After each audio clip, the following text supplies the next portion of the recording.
Suffering is a harsh term. It implies I'm going to stress. I'm not in distress. Perhaps persecution is better.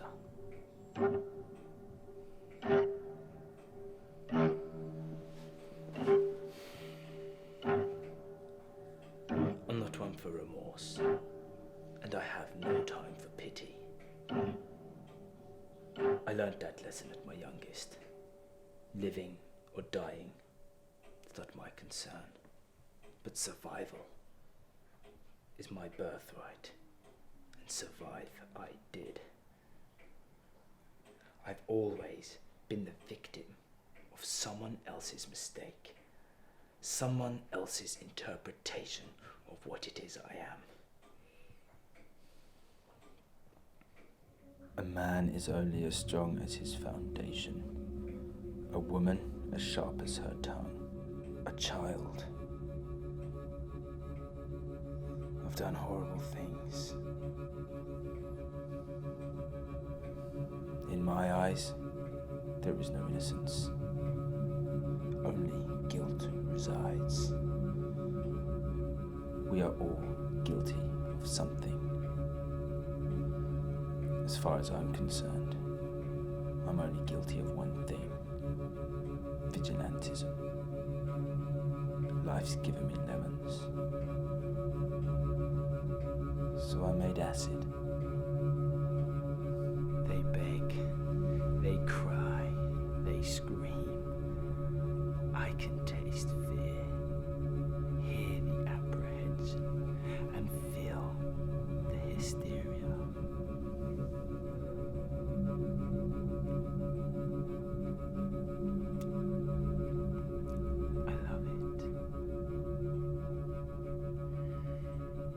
What's funny is they're not scared. They think they are, as we tend to believe whatever our body tells us. But in that moment, the mind and the body are trying to find a way to survive.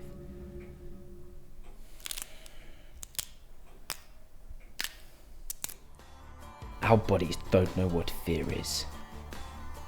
We learn to be afraid. I've learned not to be. I fear nothing and no one.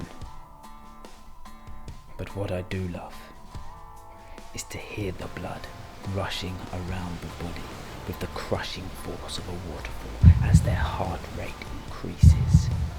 The sight of their eyes growing as their vision sharpens, the loss of focus as their mind occupies itself with survival.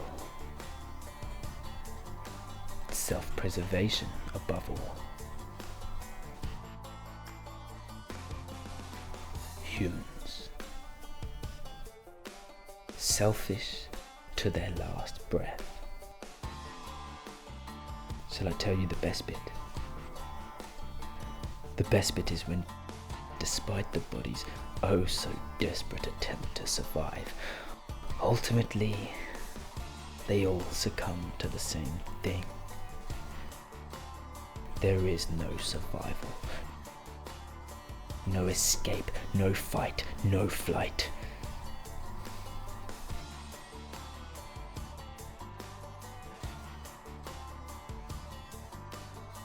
Only helplessness, like a child trapped in water, being dragged away by the current and left nature's mercy.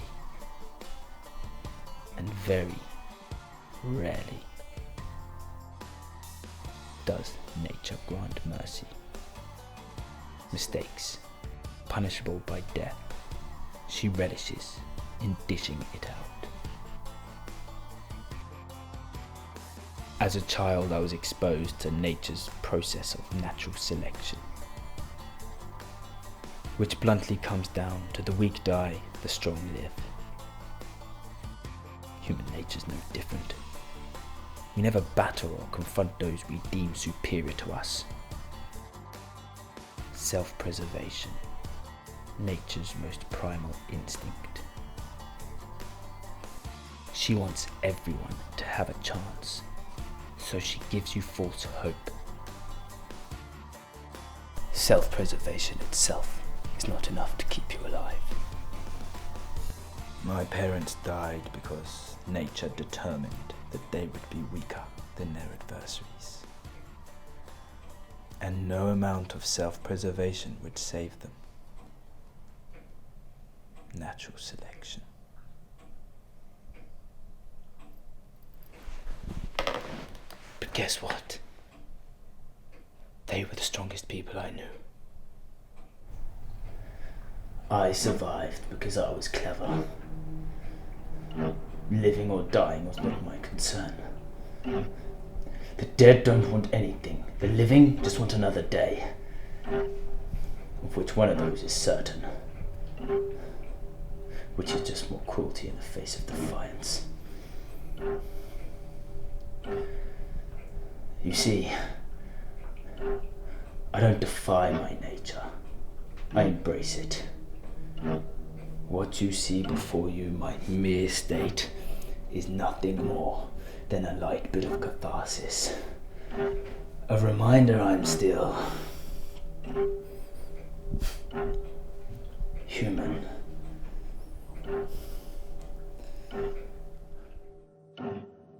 I am what nature made me, a product of my environment, as you would say in the 21st century. So yes, I am the thirst for war, the hunger for power. I am what every human desires.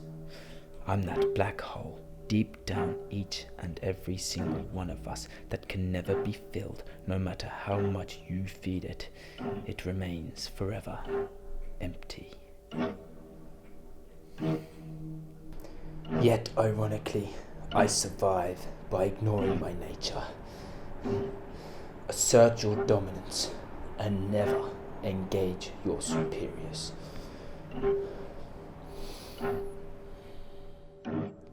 I inflict pain, fear, and terror, and I like it. See, I want everyone to feel what I felt, to know what it's like not to feel my mother's hand on my cheek, to deal with pain on my own, to experience a cold so piercing it feels like you've died and you're watching yourself suffer from the inside. To know what it's like to raise yourself because all you're taken for is a feral child, an uncivilized human.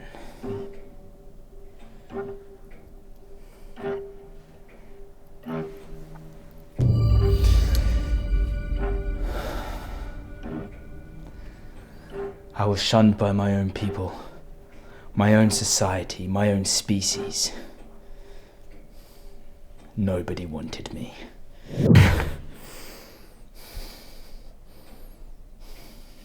Nature wanted me dead, but I laugh in her presence time and time again. Survival is my birthright, mine and mine alone. I care not who dies around me. I genuinely don't. I wish I did, but I can't.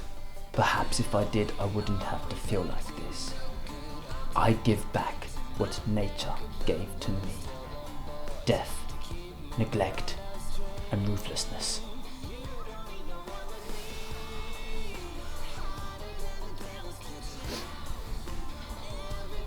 Is nature right to kill as indiscriminately as she does? Am I right to kill as selectively as I do?